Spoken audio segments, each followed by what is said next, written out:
Delivery boy দাদাটা phone করে বলল যে তোমার পার্সেল এসেছে। ঝটপট করে আমি আর তোজো মিলে আমরা চলে গেলাম পার্সেলটা রিসিভ করতে। তো দেখি যে আমার ফোনের কভার এসেছে। 16 প্রো নেওয়ার পরে আমার ফোনে শুধু 16 প্রোর যত ম্যাটেরিয়ালস রয়েছে, স্ক্রিন গার্ড বলুন বা ক্যামেরা প্রোটেক্টার বা সুন্দর সুন্দর কভার, সেসবই শুধু আসছে। তো মনটা চাইলো না কভারগুলো চেঞ্জ করে করে আমার সুন্দর ফোনটাকে সুন্দরভাবে সাজাবো। সে কারণে আমি একটা কভার অর্ডার করেছিলাম। তো এটা একটা বাটারফ্লাই ব্ল্যাক কালারের কভার, দেখি কেমন হয়। ফোনটাকেও পরাবো, সুন্দর করে সাজাবো। তো দেখতে তো ভালোই লাগছে, দামটাও কিন্তু ভালো নিয়েছে, 550-র উপরেই নিয়েছে। আর এখানটাই ছিল ক্যামেরার জন্য প্রোটেক্টার। তো এটাতে বেশ স্টোন দেওয়া, খুবই সুন্দর লেগেছে আমার একদম জিনিসটা। আর তোজও ভীষণভাবে এক্সাইটেড, আমার কোনো পার্সেল এলে তোজও কিন্তু খুব খুশি হয়ে যায়। তো কি সুন্দরভাবে একদম প্যাকিং করে পাঠিয়েছে যাতে নষ্ট না হয় বা একটাও স্টোন যাতে না ওঠে, সে কারণেই হয়তো বেশি টাকা নিয়েছে। আর এই কভারটা যে দেখছো তোমরা, আগেরটা যেটা হচ্ছে যেদিন ফোন কিনেছিলাম সেদিনই কিনেছিলাম, তো ওটাও রয়েছে। দেখি কোনটাতে কেমন ভালো লাগে, তো সেটাই ভাবছি। তো যেই আমাদের ক্যামেরাটার যে প্রোটেক্টর রয়েছে সেটা কিন্তু বেশ সুন্দর এবং দেখতেও খুব সুন্দর লাগছে পরানোর পরে। আমি তো জাস্ট অবাক হয়ে গেছি। আর অ্যাকচুয়ালি আমার স্টোনের জিনিস খুবই পছন্দ, ছোটোবেলা থেকেই স্টোনের জিনিস একটু আমি বেশি পছন্দ করি।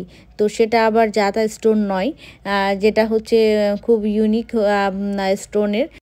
প্রতিটা মেয়েই যেমন শপিং করতে ভালোবাসে, ব্যতিক্রম নয়, আমিও কিন্তু শপিং করতে প্রচণ্ডভাবে ভালোবাসি। বিভিন্ন ধরনের জিনিস নিতে আমি ভালোবাসি।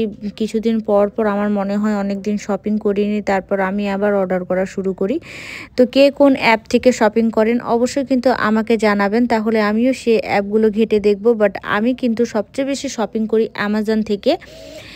তো নাইকা কোনো স্কিনের প্রোডাক্ট হলে নাইকা থেকে, আর যদি মেকআপের জিনিস হয় তো নাইকা থেকে, না হলে আমি কিন্তু কিনে ফেলি আমি কিন্তু অ্যামাজন থেকে। তো দেখুন আমি ওই যখন স্টোনের ইয়েগুলো গার্ডগুলো লাগালাম তখন কিন্তু কভারটাতে ঠিক লাগছিল না, কারণ কভারটা কিন্তু পুরো কভারেজ রয়েছে। তো এমনভাবেই কিন্তু আইফোনের কভারগুলো তৈরি করা হয়। তো পরে আমি আবার আমার আগের কভারটা দিলাম, তো বেশ ভালোই লাগছে। তো ভাবছি এটাই লাগিয়ে রাখবো। আর এই কভারটা এই কভারটাতে কিন্তু স্টোনগুলো দেওয়া যাবে না, এই কভারটাতে খালি খালি এই কভারটাই দেওয়া যাবে, কারণ কভারটার উপরেও কিন্তু স্ক্রিন গার্ড রয়েছে, ক্যামেরা প্রোটেক্টর রয়েছে, সে কারণে আর ওই স্টোনগুলো মানাচ্ছে না বা দেখা যাচ্ছে না। তো ফাইনালি এটাই হলো লুক। এই লুকেই আমার ফোনটা কিছুদিন চলবে, তারপরে দেখছি আরও সুন্দর সুন্দর কভার নেওয়া যায় নাকি, দেখা যাক কি হয় নেক্সট। তো তারপরের দিন আবার ফোন এলো, আবার দাদাটা ফোন করলো। আমি নিশানকে বলছিলাম যে আঙ্কেলকে বলো যে এটা আমাকে গিফট করে দাও। ওর আঙ্কেল হাসছিল, কারণ প্রত্যেকবার প্রতিদিন ওই পার্সেল দিতে আসে। পরের দিন যেটা এলো সেটা হলো নিশানের জন্য জলের বোতল, ওয়াটার বোতলগুলো, এগুলো ঠান্ডা তো প্রায় শেষ, বাট নিশানের এই গরম জলের যেটা ফ্লাক্স ছিল, যেটা স্কুলে নিয়ে যেত, সেটা আমার হার্বালাইফের ছিল, সেটা ভেঙে ফেলেছে। দিয়ে ভাবলাম যে বাচ্চাটার কষ্ট হচ্ছে, কয়েকদিন ঠান্ডা জল মানে গরম জলই নিয়ে গেছে, বাট প্লাস্টিকের বোতলে ঠান্ডা হয়ে যাচ্ছিল। তো এই বোতলটা নিল। তারপরের দিন আবার ফোন এলো। তো এটা হলো, এটা কি এসেছে ঠিক ইভিনিং টাইমে, কারণ এটা এসেছে না সকালের দিকে, ইভিনিংয়ে আমরা খুললাম, কারণ নিশান তো ছিল না। আর আমি সব কিছু পার্সেল ওদের সামনেই খুলি, কেন কি আমার থেকে ওরা বেশি হ্যাপি থাকে। তো নিশান খুব খুশি হয়েছে। নিশানের জন্য আরেকটা টিফিন বক্স নিয়েছি আমি। তো নিশান বলে কি পাপা আমাকে বেশি ভালোবাসে, সে কারণে আমি ওর জন্য এখন বেশি বেশি জিনিস কিনছি।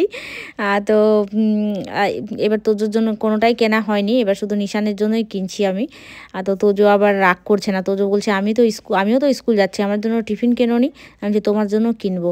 তো এই টিফিন বক্সটাতে গরম থাকবে। ওর আগের টিফিন বক্সটাও রয়েছে স্টিলের, বাট এরকম পার্ট করা নেই, সে কারণে এটা কিনলাম। তো আরেকটা জিনিস রয়েছে, সেটা হলো আরও দুর্দান্ত জিনিস। আশা করি এটা দেখার পরে আপনাদেরও এটা কিন্তু দরকার লাগতে পারে, কারণ প্রত্যেকের বাড়িতে উলের কাপড় রয়েছে, উলের এই বাবলিংগুলো যে রয়েছে, তো এই বাবলিংগুলো তোলার জন্যই কিন্তু এই মেশিনটা তৈরি হয়েছে। তো আমি বোনের দেখেছিলাম, তো বোন বলেছিল খুবই ভালো, তো আমিও নিয়ে ফেললাম।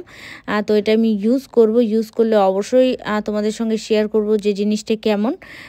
তো আমি সেট করতে পারছিলাম না, এটা সেট করাই ছিল যদিও, বাট আমি ঠিক বুঝতে পারছিলাম না। তো এদিক ওদিকে এপাশ ওপাশ করে দেখছিলাম। আশা করি এই চারটা জিনিসই মানে বাড়িরই দরকারি জিনিস, বেদরকারি কোনোটাই নয়। তো টাটা বাই বাই, আজকের জন্য এখান থেকেই দেখা হবে নতুন ব্লগে। ফলো কিন্তু অবশ্যই করবেন।